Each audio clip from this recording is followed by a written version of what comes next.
Hello friends, कैसे हो आप?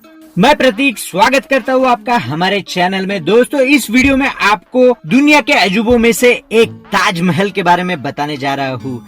मैंने 7 अजूबों का वीडियो कुछ दिन पहले ही अपलोड किया था। मैं आपसे रिक्वेस्ट करूंगा, जिन लोगों ने वो वीडियो नहीं देखा है तो उसकी लिंक मैं आई बटन पे दे रहा हूँ, कृपया आप उसे देख ले।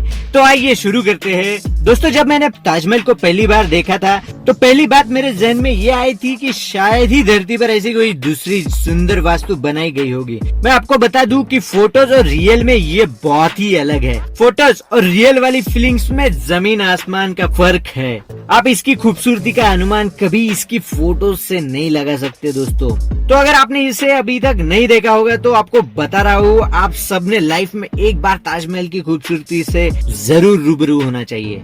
तो दोस्तों, जितनी तारीफ मैं इस वास्तु की कर रहा हूँ उससे कई ज्यादा खूबसूरत थी दोस्तों वो शख्स जिसके लिए इस भव्य वास्तु का निर्माण किया गया है। जी हाँ दोस्तों, आप समझ ही गए होंगे कि मैं किसके बारे में बात कर रहा हूँ। दोस्तों, क्या ही प्यार होगा उनका कि उस प्यार के लिए इतना भव्य निर्माण किया गया है कि सदियों तक हम जैसे आशिक लोग उनके प्रेमिका से ये कहेंगे कि मैं तेरे प्यार में ताजमहल खड़ा कर दूंगा।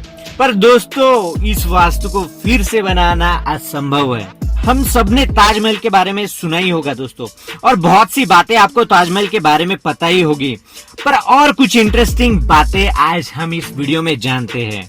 क्या आपको पता है ताजमहल का नाम ताजमहल क्यों है? आप सबको जैसे पता है, ताजमहल मुमताज की याद में बनाया गया था। उनका पूरा नाम है मुमताज महल, तो इसमें से मुम को हटाकर ताजमहल को नाम दिया गया। मतलब कुछ ज्यादा फेरबदल ना करते हुए उनके नाम पे ही ताजमहल का नाम रखा गया। शाहजहां मुगल सल्तनत के 5वें शासक थे। शाहजहां की सभी पत्नियों में से मुमताज उनकी सबसे प्यारी थी। वो पर्सिया देश की राजकुमारी थी।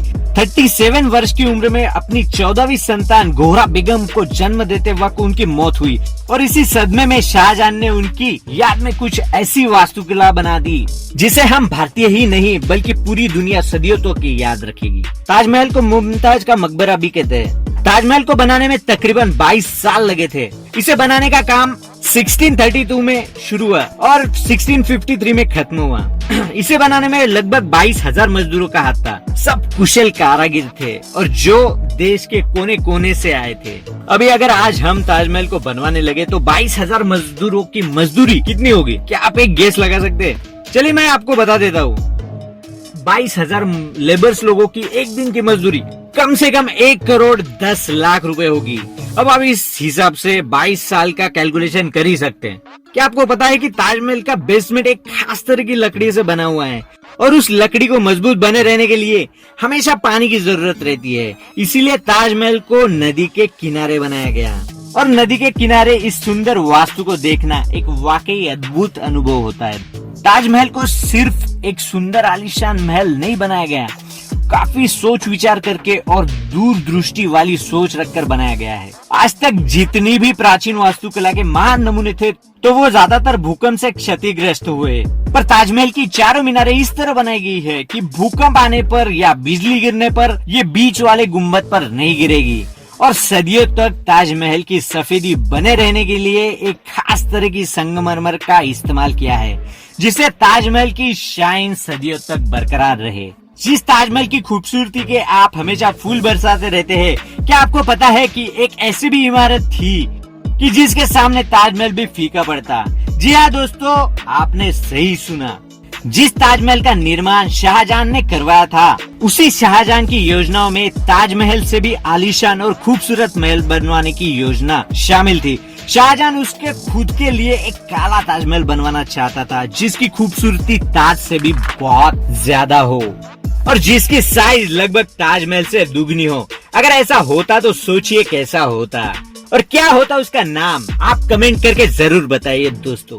पर जैसे कि आप सबको पता ही है, शाहजहां के बेटे औरंगजेब ने ही उसे कैद कर लिया और उस काले ताजमहल का उसका सपना अधूरा ही रह गया। ताजमहल को लेकर हिंदू पक्ष के भी बहुत सारे दावे आज तक होते रहे हैं, जैसे कि ताजमहल एक शिव मंदिर है जिसका असली नाम तेजो महालय था। क्योंकि तेजो महालय काफी खूबसूरत था तो शाहजहां ने तेजो महालय को मंदिर के स्वरूप से नष्ट करवाकर उसे मकबरे का स्वरूप दिया। हिंदुओं के अनुसार तेजो महालय एक शिव मंदिर है, और बहुत सी ऐसी कुछ विवाद इस विषय पर बहुत टाइम से चलते आ रहे हैं और शायद चलते ही रहेंगे। विवाह चाहे कुछ भी हो, पर ताजमहल की खूबसूरती का जो अनुभव आपको देता है वो आपको दुनिया में किसी स्मारक या किसी चीज को देखकर नहीं आएगा। शायद ही ऐसी किसी वास्तु का फिर से निर्माण हो पाए। अगर आपने आज तक ताजमहल को नहीं देखा है दोस्तों, तो प्लान बनाएं और लाइफ में एक बार इस सुंदर आलीशान और अप्रतिम वास्तुकला की खूबसूरती का अनुभव एक बार जरूर ले। दुनिया के 7 आश्चर्यों के बारे में जानने के लिए जुड़े रहिए हमारे साथ। वीडियो अच्छी लगी हो तो लाइक करें, शेयर करें, सब्सक्राइब करें और हमेशा की तरह दोस्तों प्लीज पूरी लाइफ में एक पौधा लगाकर उसे बड़ा करें ताकि नेचर की थोड़ी सी हेल्प हो।